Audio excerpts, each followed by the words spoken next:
स्वागत है आप सभी के पसंदीदा यूट्यूब चैनल राजकेश में उत्तर हजार भर्ती अपडेट और आज के प्रमुख अखबारों से आज के मॉर्निंग सेशन में शिक्षा विभाग की प्रमुख अपडेट को कवर करेंगे, जिनमें प्रमुखता से 69,000 भर्ती, एलटी ग्रेड भर्ती, 68,500 भर्ती और भी तमाम शिक्षा विभाग से जुड़ी तमाम भर्तियों के ऊपर कोर्ट अपडेट के ऊपर चर्चा करेंगे।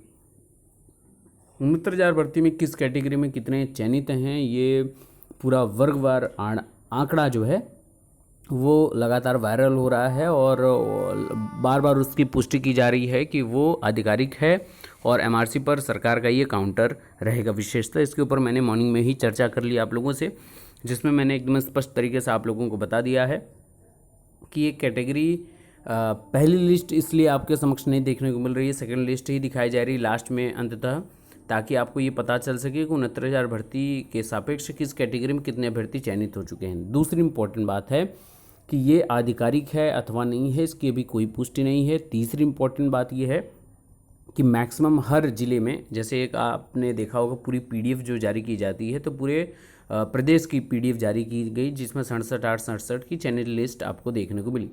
लेकिन उसी प्रकार से प्रत्येक ज़िले की भी पीडीएफ जारी की गई जिसमें ज़िलों के सापेक्ष कितनी वर्गवार टोटल सीटें कितनी हैं, फिर वर्गवार क्या डिवीज़न हुआ है, तो उन्हीं सीटों का आंकड़ा लेते हुए अभ्यर्थियों द्वारा तैयार किया गया आंकड़ा, तो ये अपने आप में भी सटीक हो सकता है, इस पर भी कोई संदेह नहीं कर सकता और ऐसा ही कुछ आंकड़ा आपको देखने को मिल सकता है।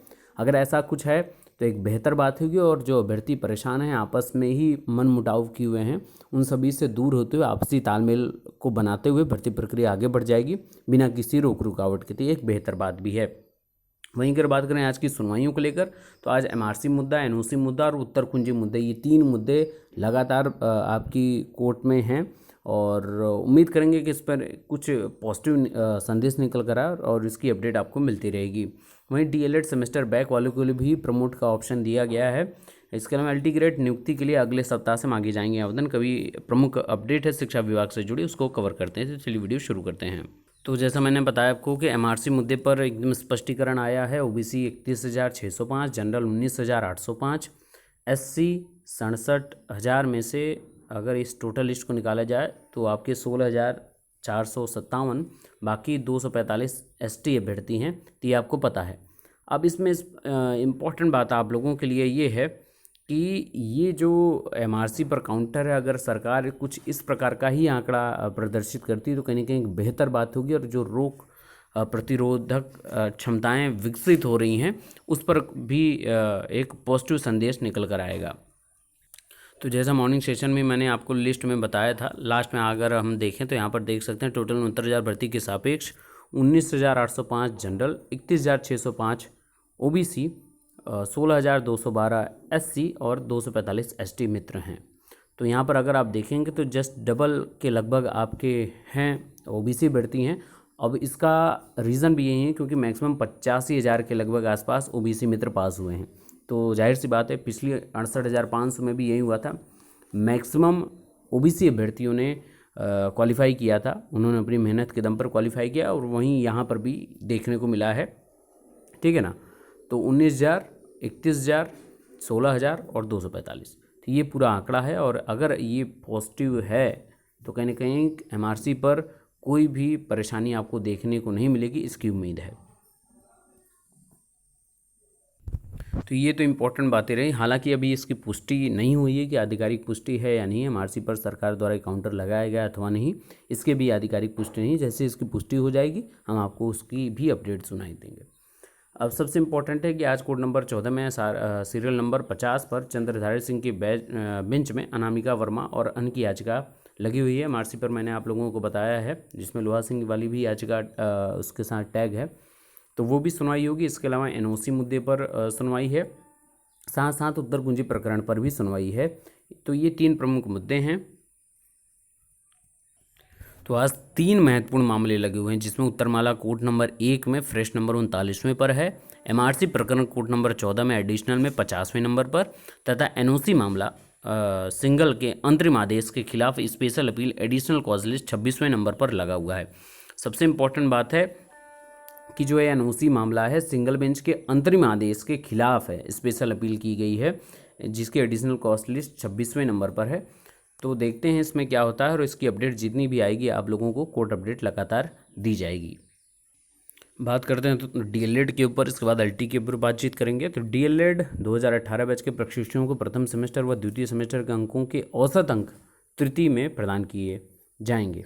ये सबसे इम्पॉर्टेंट बात है, यानी पहला सेमेस्टर और थर्ड सेमेस्टर लोगों को प्रमोट किया जा रहा है, यानी कि सेकेंड सेमेस्टर और फोर्थ सेमेस्टर की परीक्षाएँ आपकी अक्टूबर माह में आयोजित की जाएंगी। लेकिन सबसे इम्पॉर्टेंट बात इसमें यह है कि जो दूसरे सेमेस्टर में 2 विषयों में बैक वाले जो भी हैं उनको भी प्रमोट किया जाएगा, लेकिन बशर्ते उनके चतुर्थ में बैक न लगे, इसकी पूरी आश्वस्तता वो प्रदर्शित करेंगे अपनी परीक्षा में। तो याद रखिएगा, एक कहीं ना कहीं आपको ये कोविड जैसे हालातों में आपको एक सहारा मिल गया है कि आप आने वाली परीक्षा में कुछ बेहतर प्रदर्शित कर सकें, ताकि आपका जो पिछला बैक है उसको समुचित ढंग से ख़त्म किया जा सके और आप पूरी तरीके से अस्वस्थ होकर आगे की परीक्षा कंप्लीट और क्वालिफाई कर सकें। तो ये आप लोगों के लिए बैक वाले जो दो विषयों में भी जिनका बैक लगा है उनको भी प्रमोट किया जाएगा, याद रखिएगा इस चीज़ को। बात करते हैं एलटी ग्रेड की। तो नियुक्ति के लिए अगले सप्ताह मांगे जाएंगे आवेदन। माध्यमिक शिक्षा विभाग में अगले सप्ताह नियुक्ति के लिए चयनित शिक्षकों से ऑनलाइन आवेदन मांगे जाएंगे। इसके लिए विभाग ने पहली बार सॉफ्टवेयर तैयार कराया है। इसके बाद अक्टूबर में प्रदेश के हाई स्कूल और इंटर कॉलेजों के नए शिक्षक मिल जाएंगे। विभाग की ओर से निकाली गई 10,768 पदों की भर्ती के सापेक्ष उत्तर प्रदेश लोक सेवा आयोग ने हिंदी और सामाजिक विज्ञान को छोड़कर शेष विषयों में 3457 चयनित अभ्यर्थियों की सूची विभाग को सौंप दी है। नियुक्ति में राजनीतिक दबाव और किसी भी प्रकार के विवाद से बचने के लिए ऑनलाइन प्रक्रिया अपनाने का निर्णय किया गया है।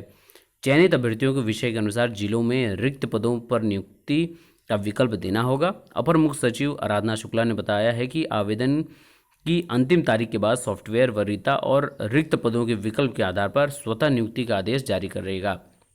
अब ये सॉफ्टवेयर के जरिए ही माध्यमिक शिक्षा विभाग ने सॉफ्टवेयर तैयार किया है, जिसके तहत ये आगे आपको देखने को मिलेगा। लेकिन बात करें अगर हिंदी और सामाजिक विज्ञान विषय की, तो इसमें भी एसटीएफ की जांच रिपोर्ट सौंप दी गई है, जिसमें अभ्यर्थियों द्वारा जो कॉपी निकाली गई उसमें स्पष्ट तरीके से ये जानने को मिला है कि किसी प्रकार की कोई भी अनुसूचितता पाई नहीं गई इन दोनों विषयों में।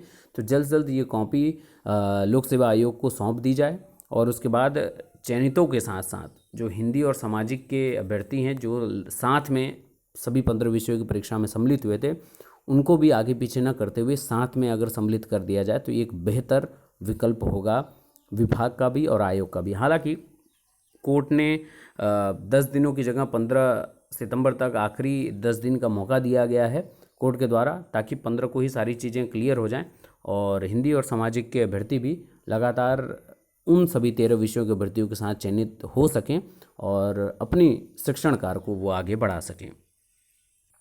शिक्षा विभाग की एक दूसरी अपडेट है कि निदेशकों को 100 छात्र से कम होने पर हटाने पर रोक लगी है। 7,000 रुपये मानदेय देने पर 3 सप्ताह में जवाब तलब किया गया। इलाहाबाद हाईकोर्ट ने अपर प्राइमरी स्कूल जो गोरखपुर में है निदेशकों को 100 छात्र से कम संख्या होने पर के कारण हटाने के आदेश पर रोक लगा दी है। सातों जो आपके याचिका निदेशकों को 31 जनवरी 2013 के शासनादेश के तहत कार्य करने देने व मानदेय का भुगतान करने का निर्देश दिया गया है। निदेशकों को मानदेय चतुर्थ श्रेणी कर्मचारी के न्यूनतम वेतन से कम 7,000 रुपये देने पर राज्य सरकार से 3 सप्ताह में जवाब मांगा है।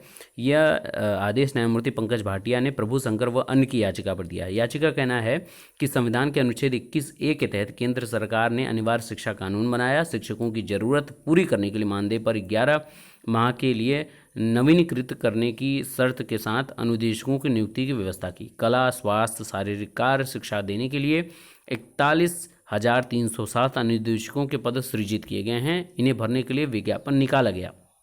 अब याचियों की 2013 में नियुक्ति की गई, फिर समय समय पर कार्यकाल बढ़ाया जाता रहा। मई 2019 के बाद याचिकाओं का नवीनीकरण करने से यह कहते हुए इनकार कर दिया गया कि जरूरत नहीं है। छात्र संख्या 100 से कम हो गई है और इसे चुनौती दी गई। कोर्ट ने जिलाधिकारियों को नवीनीकरण पर निर्णय लेने पर विचार करने का निर्देश दिया। जिलाधिकारी ने निरस्त कर दिया तो यह याचिका दाखिल की गई। अब सबसे इम्पोर्टेंट बात यह है कि याची कह रहे हैं कि केंद्र सरकार ने मानदेय में बाद में मानदेय 17,000 रुपये प्रतिमाह कर दिया। इसके बावजूद भी उन्हें सिर्फ और सिर्फ 7,000 रुपये दिया जा रहा है। तो ये 4th ग्रेड के जो लोग हैं, कर्मचारी हैं, उनसे भी न्यूनतम वेतन है, जिस पर जवाब तलब किया गया और 3 सप्ताह में जवाब दाखिल करने की बात की गई है। सबसे इम्पोर्टेंट बात है कि जितनी भी बेरोजगारी हैं, बेरोजगारियों पर, अभ्यर्थियों के रोजगार पर, जीडीपी पर और अर्थव्यवस्था पर, देश समाज कैसे सुधरे, आगे कैसे बढ़े, इस पर चर्चा कुछ क्षेत्रीय चैनल या नेशनल मीडिया के जो टॉप चैनल्स हैं वो न करते हुए, जिनके कंधों पर ये भार है वो कुछ नहीं कर रहे हैं। जितनी बात की जाए, एक मुद्दा पा जाते हैं कोई फिल्मिस्तान का या कुछ भी, तो वो लगातार चलाते रहते हैं, जिस पर रोक होनी चाहिए, जिसका बायकॉट होना चाहिए। इम्पॉर्टेंट बात है कि अभ्यर्थियों की भर्तियां क्यों बार बार अटकी रहती हैं अदालतों के चक्कर में, इस पर बात मोटे मुद्दे पर करनी चाहिए। इसके अलावा सरकारें इसके लिए तत्परता से क्या योजना बना रही हैं, क्या प्रारूप है, भर्तियां रुके ना, इस पर क्या प्रारूप है, इस पर विश्लेषी चर्चा लगातार होनी चाहिए, ताकि जिन कानों में जू नहीं रेंगती वो कान खड़े हों और तत्परता से कार्य करते रहें। तो बाकी के लेटेस्ट अपडेट के लिए बने रहिए, सारी कोर्ट अपडेट आपको हम देते रहेंगे। Best of luck, thank you so much.